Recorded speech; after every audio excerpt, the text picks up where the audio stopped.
तुम्ही सुद्धा सीईटी देणार आहात. चला तर मग पाहू 1 मिनिटामध्ये 1 मार्काचा बिट.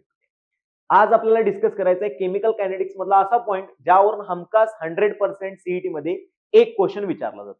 तो म्हणजे काय? तर ऑर्डर ऑफ रिएक्शन काय आहे किंवा ऑर्डर ऑफ रिएक्शन ही असेल तर रिएक्शन किती पटीने वाढत आहे, रेट कॉन्स्टंट काय चेंज होत आहे, या टाइपचे जे क्वेश्चन्स असतात ते आपल्याला बघायचे.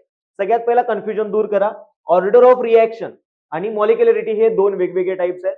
मॉलिक्युलरिटी म्हणजे रिएक्टंट्स किती आहेत ते म्हणजे मॉलिक्युलरिटी आहे आणि ऑर्डर ऑफ रिएक्शन हे रिएक्टंट मॉलिक्युल्स वर डिपेंड आहेत, पण एक्झॅक्ट रिएक्टंट मॉलिक्युल्स किती आहेत यावर डिपेंड नाहीये. हे प्रॅक्टिकली आपण काढतो. म्हणजे समजा रेटचं जर इक्वेशन असेल के म्हणजे रेट कॉन्स्टंट, कन्संट्रेशन ए की पॉवर एक्स, कन्संट्रेशन बी की पॉवर वाय, आणि हे एक्स आणि वाय ते आपल्याला सांगतात order of reaction of A, order of reaction of B, आणि एक्स प्लस वाय हे जे आपल्याला ओव्हरऑल ऑर्डर ऑफ रिएक्शन देणार आहे. मग ए कितीने इन्क्रीज केला, बी कितीने इन्क्रीज केला, तर रेट कितीने इन्क्रीज होणार.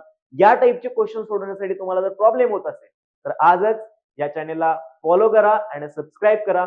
आपण पुढच्या व्हिडिओ लेक्चर्स मध्ये हे सर्व डिस्कस करणार आहे.